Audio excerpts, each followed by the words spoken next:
Les mangas lui ouvrent les portes du monde extraordinaire qu'elle y explore avec passion. L'imagination voyage sans limite avec Masha. Écoutons son discours avec attention, encourageons-la. Ça-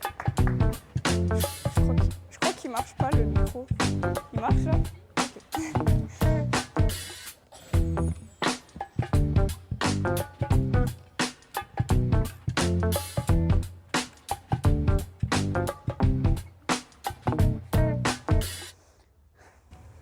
Liberté, égalité, fraternité.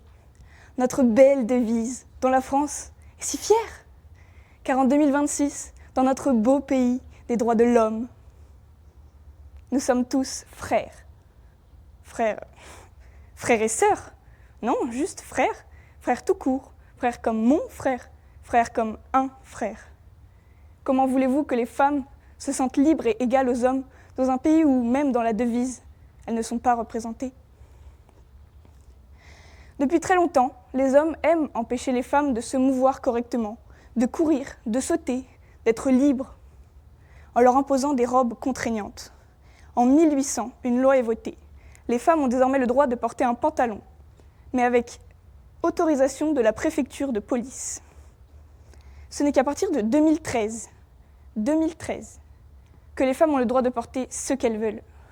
Enfin, presque, puisqu'aujourd'hui, quand on voit un peu trop de peau, on a peur pour sa sécurité. Ces progrès, on les doit à plusieurs femmes qui se sont battues pour leurs droits. Simone Veil, Simone de Beauvoir, et avant elle, Olympe de Gouges, George Sand, Louise Labbé et tant d'autres. Grâce à elles, les choses ont changé depuis. Les femmes sont libres, elles ne se font plus discriminer. Le 15 août dernier, Lisa Laflamme, une présentatrice télé canadienne, a été licenciée car elle avait refusé de se teindre les cheveux. Elle n'attirait plus assez de public avec ses cheveux blancs, donc n'était plus assez belle. C'est comme, je sais pas, prenons une fleur, on la met dans un joli vase, on en prend soin, on l'arrose tant qu'elle est jolie, et puis, quand elle commence à se flétrir, à faner, on la jette, on s'en débarrasse. Elle ne sert qu'à être belle.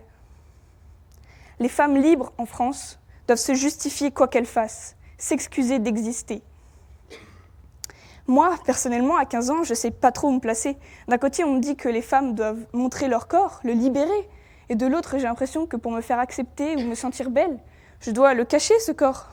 Sauf que, si on le cache, du coup, on n'est pas assez féminine.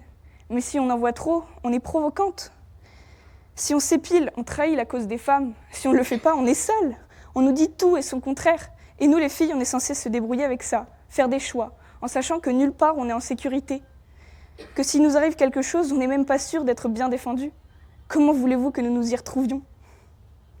Comparé à beaucoup de pays, c'est vrai, les femmes en France ont beaucoup de chance. Elles ont la chance de pouvoir aller à l'école, la chance d'être autre chose que des objets, la chance d'être libres. Mais cela ne devrait pas être une chance, cela devrait être normal. Toutes ces choses font partie de nos droits fondamentaux. Et pourtant, même en France, les inégalités restent nombreuses. Ce devrait être un devoir pour tous que de se battre pour l'égalité de tous. Hommes ou femmes, peu importe le sexe, nous devrions tous être pour l'égalité des droits. Mon discours n'est pas féministe, il est humaniste. Je m'adresse maintenant à tous les hommes. Imaginez-vous opprimés, obligés de vous conformer à des règles vieilles de plusieurs centaines d'années. Imaginez être blâmé ou grondé pour avoir porté un crop top au collège. Imaginez votre parole remise en doute par le simple fait que vous n'êtes pas né du bon sexe, vos besoins minimisés, juste pour une seule raison. Vous êtes une femme. Lorsque vous naissez fille, vous naissez avec un handicap. Toute votre vie, vous devrez vous battre pour vos droits, en sachant que rien n'est jamais acquis. Vous êtes une femme, alors vous vivrez toute votre vie en vous rappelant que vous avez eu une chance sur deux à la naissance de disposer librement de votre corps et qu'elle ne vous a pas souri. Car toute personne devrait avoir le droit de disposer librement de son corps. Cette phrase que vous voyez derrière moi, quelqu'un s'est battu pour qu'on puisse en parler librement. Et cette personne, c'est une femme, Gisèle Halimi, en 1972. 1972, Gisèle Halimi militait pour le corps des femmes, pour libérer le corps des femmes. Ça fait longtemps quand même. Et nous, en 2026, est-ce qu'on a enfin réglé ce problème ?